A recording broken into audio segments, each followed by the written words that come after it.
El régimen comunista de Cuba está en una situación de tensión terminal, producto de años de incapacidad para poder sostener un Estado medianamente funcional sin tener que recurrir al miedo y a la represión como única garantía de continuidad del sistema. El régimen personalista de Fidel Castro, mediante el Partido Comunista como brazo ideológico institucional, creó un sistema totalitario.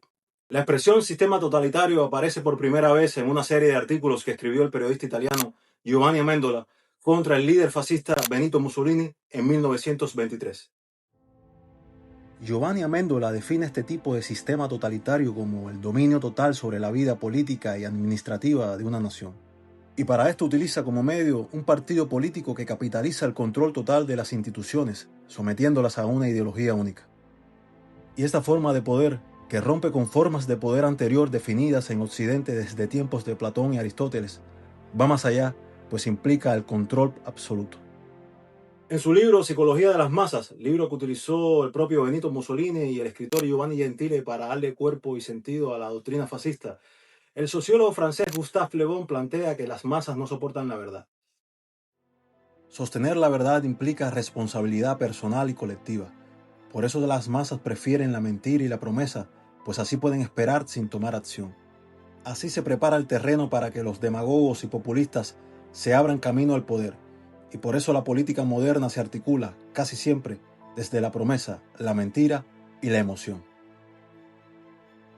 Teniendo estos elementos estructurales en cuenta, es decir, el totalitarismo en su utilización del control absoluto mediante el miedo y la represión, y una psicología de las masas que elige la mentira para evitar la responsabilidad personal, podríamos entender la longevidad del régimen comunista de Fidel Castro sobre el pueblo cubano. Cuando vemos a una sociedad cubana en esta grave situación de colapso estructural del sistema comunista, exigir una intervención militar extranjera, ser anexada o incluso que algunas personas que se manifiestan dentro de Cuba puedan lograr una modificación sustantiva del régimen que los oprime ante el silencio mayoritario, estamos viendo este efecto que Gustave Le Bon planteaba en su libro, la evasión de la voluntad personal convertida en un oportunismo de la espera. Una sociedad que espera por resignación y colapso moral tiene una patológica capacidad de soportar la opresión.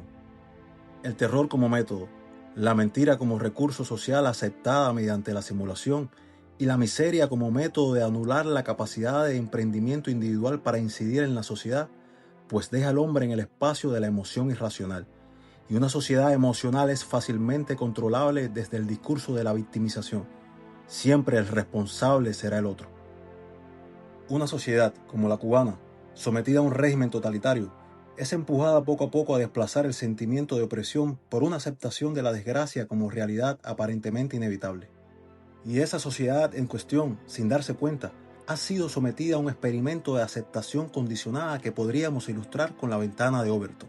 El politólogo estadounidense Joseph Overton propuso un concepto en el cual se puede provocar una aceptabilidad de ideas en la sociedad dependiendo del marco o ventana desde donde se emita el discurso, por lo que las ideas que se presentan como populares o impopulares en la sociedad pueden ser impuestas con un trabajo progresivo de amplitud o reducción del discurso que desde las estructuras políticas se emite. Es decir, una idea puede pasar de inaceptable socialmente a aceptable si se empuja poco a poco a la sociedad a creerlo así. Y para esto el discurso público utiliza casi siempre la mentira y la manipulación del discurso social. La sociedad cubana fue empujada gradualmente por el régimen comunista a asumir su propia miseria como un signo de resistencia heroica. Pero esto es una mentira movida dentro de esa ventana de Overton que es el Partido Comunista de Cuba.